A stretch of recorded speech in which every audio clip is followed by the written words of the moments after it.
Hello, you're watching World Talks on TVP World. My name is Sascha Fahrbach. According to the latest reports, U.S. Secretary of the Army Dan Driscoll is meeting for secret talks with Russian representatives on Tuesday, just as Ukraine and the U.S. intensified negotiations the past 2 days around Washington's revised 28-point peace plan.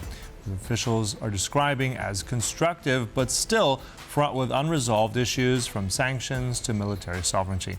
This comes as overnight Russian strikes killed at least 6 across multiple Ukrainian cities and prompted Ukrainian counterattacks. Now to discuss the latest, we're joined by Yevheniia Kravchuk, Deputy Chair of the Ukrainian Committee on Humanitarian and Information Policy. Good to have you back on TVP World. Thank you for having me. Let's begin with the latest information. Apparently, secret talks in Abu Dhabi. Driscoll is there. We're not quite sure on the Russian side who's involved, but realistically, give us your take. What do you expect from these talks, and how do they mix into all of these different things we've been hearing these last couple of days? Well, first of all, those 28 points of plan do not really exist anymore. So now it's closer to the 19 points. This plan does not contain some of the sensitive matters, such as territorial matters and the relations Ukraine-NATO, but also those points that concern Europeans, because, for example, the frozen assets are on the Belgian accounts in Brussels. Not neither United States nor Ukraine can, sign something on topics that are about sovereign choices of European countries. And obviously, different European leaders are in contact with President Zelensky, and these positions are also hopefully will be taken into account. Now, what we see, or what we will see with Russia. Well, first of all, indeed, there was the best answer to understand what Putin wants. Another attack on civilian infrastructure, on residential apartment, on warehouse of the supermarket in Kyiv and Kyiv region, killing 6 people, leaving dozens of injured, but also almost half of the city with the lower heating. We are getting closer to winter, the temperatures drops, and Russians are intensifying attacks to cause the humanitarian catastrophe, preferably in the capital, Kyiv. We already saw some of the comments from Russian side that they do not like the European plan or whatever. So I think the biggest challenge would be for Americans, as they're sort of during this negotiation between Ukraine and Russia, is to put pressure on Putin, on Kremlin, and to actually bring them to the table of negotiations. Because I foresee that it will be just a new round. We can get into the point zero if Russia is not pressured. Mm-hmm. We often talk about Russian pressure, and as you rightly said, already there's sources from the Kremlin saying that this European, let's say, revisement, if we can call it that, is not what they want.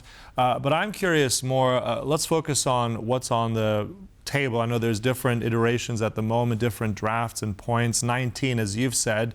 But looking at those changes at this point in time, there's this idea of momentum, apparently. That's what's been touted by certain officials. Do you think that in this current form of these 19 points, has that language become more realistic for Ukraine to accept? Or do you see this as something still far away from anything that Kyiv can agree to? Well, it's definitely a workable framework. Although the most sensitive issues, as I mentioned, were set aside for President Zelensky and President Trump to talk over. So it's not the finished job, right? So it's work in progress, but it is obviously this work in progress is going into the right direction. Mm-hmm.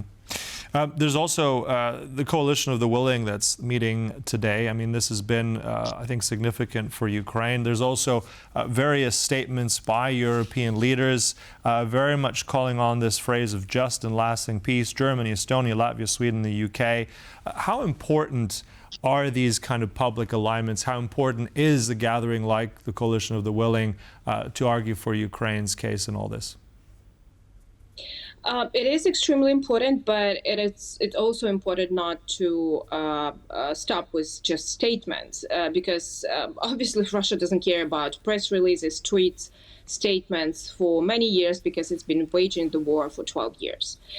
So I think the best answer, especially from those who are part of coalition of the willing and members of the EU, is to take decisions in December for the reparation loan. And it's not confiscation of the Russian frozen assets, it's just the possibility for Ukraine to receive a midterm stable finance. And that would be the best signal, the best example of unity with Ukraine, and a signal to Putin that Ukraine will not be left alone and will not be an easy target to be pressured for the unjust peace. Mm-hmm. I'm also curious, I mean, some security experts when speaking to and hearing saying that Russia really has no incentive to accept this plan or any plan at this moment, and every incentive to drag out negotiations. What kind of indications does Kiev need to see from Moscow, from the Russians, if they're serious at all? What kind of things can we see? And we've seen the attacks already in the last sort of 24 hours. How serious do you think Russia is of implementing any of these kind of negotiation plans? Well, Ukraine does not believe Russia. And we think that without additional pressure, and obviously it has to be pressure from the United States, because let's face it, with all of the coalition of the willing statements and so on and so forth, Kremlin does not really care about European point of view. And that's very sad, because I think Europe, with this economical capacity, could and should be a superpower. But so far, Russia has listened obviously to China and to the United States, and I think it's important situation for other countries and other regions, especially in the Pacific. I just met with Taiwanese legislators a few days ago because I'm on the parliamentary trip, and they are quite alarmed because if Russia walks out rewarded out of this war, then why shouldn't other countries, other aggressors, other non-democratic countries behave the same, if they can just walk out? Mm-hmm.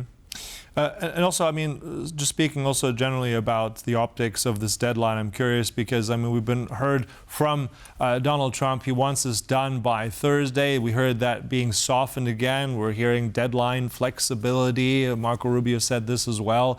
So how serious are we of this kind of deadline on Thursday? How does this affect negotiations? How does Kiev view all this? I mean, Kiev has all open lines to talk more. So the negotiation teams returned to the capitals, reported to both of the presidents, and obviously the next step would be the conversation between President Zelensky and President Trump. And also, obviously, President Trump waits for some information from his negotiation team that worked with Russians in, today. I don't know if they are continuing, but if any results will come out of it. So I think there's. I don't see this like Thursday deadline, which is like last call. It might take obviously more time, but the biggest problem is a Russian unwillingness to finish the war.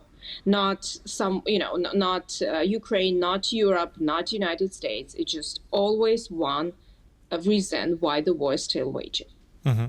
And just final quick point, I'm curious, and with all the headlines, with all the politicians meeting and talking, what's the mood on the ground in Ukraine? What do ordinary Ukrainians think about all this happening at the moment? Do they believe that something will be settled? There is skepticism because there were numerous talks before that never caused the results. But obviously, of course, people would like the war to be finished. I mean, it is quite tiring. It just every night you don't know if you will wake up or not, and especially with the winter, with the electricity cut. In Kiev now we have the less heating in some of the neighborhoods, so it is tiring. But it's they say that the last distance, the last meters of the distance are the most difficult ones, and we do not want to lose everything we gained and everything we suffered, and just to give it up during this last distance of last meters of the distance. Hopefully they are the last, and there's not few kilometers ahead. Right. Okay. Well, we'll have to see on these critical days. Every day counts here, and we'll see what those negotiations will provide, if anything. But look, thank you so much. We'll close it there. Yevheniia Kravchuk, appreciate all the insights as always. Thank you. And thank you for watching. That concludes World Talks, but there's much more right here on TVP World, so don't go away. Goodbye.